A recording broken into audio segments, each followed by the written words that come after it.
பச்சை மரங்கள் சூழ்ந்த அமைதியும் அன்பும் நிறைந்த ஒரு அழகான ஊரில் ஒரு குருவிக்காரன் வாழ்ந்து வந்தான். காட்டுக்குச் செல்லும் குருவிக்காரன் அவன் தினமும் காட்டுக்குச் சென்று குருவிகளைப் பிடித்து தன் வாழ்க்கையை நடத்தி வந்தான். அவனுக்கு அது ஒரு பழக்கம், ஒரு வாழ்க்கை. அன்புடன் வீட்டில் அவனுக்காக காத்திருந்தாள் அவன் மனைவி. அன்போடு சமைத்து சுவை பார்த்து எல்லாம் சரியா இருக்கா என்று மனசுக்குள் கேள்வி கேட்டுக்கொண்டாள்.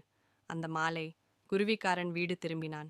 பாத்திரத்தை பார்த்த நிமிஷம் அவன் மனசுக்குள் அமைதி மெதுவாக கரைந்து கோபம் தலை தூக்கியது. ஏன் இவ்வளவு குறைச்சு போச்சு? அவனின் குரலில் இருந்த கோபம் அவளின் மனசை நடுங்கச் செய்தது. கோபப்படாதே, கோபப்படாதே. அந்த கோபம் வீட்டையே சிவப்பு மேகமாய் மூடத் தொடங்கியது. அடுத்த நாள் எல்லாம் மாறிய மாதிரி இருந்தது. ஆச்சரியமாக மாடு கத்தினாலும் அவனுக்கு கேட்குது, அட்ரா அட்ரா அன்னு. கோழி கூவினாலும் அதே சத்தம், அதே கோபம், அதே பயம்.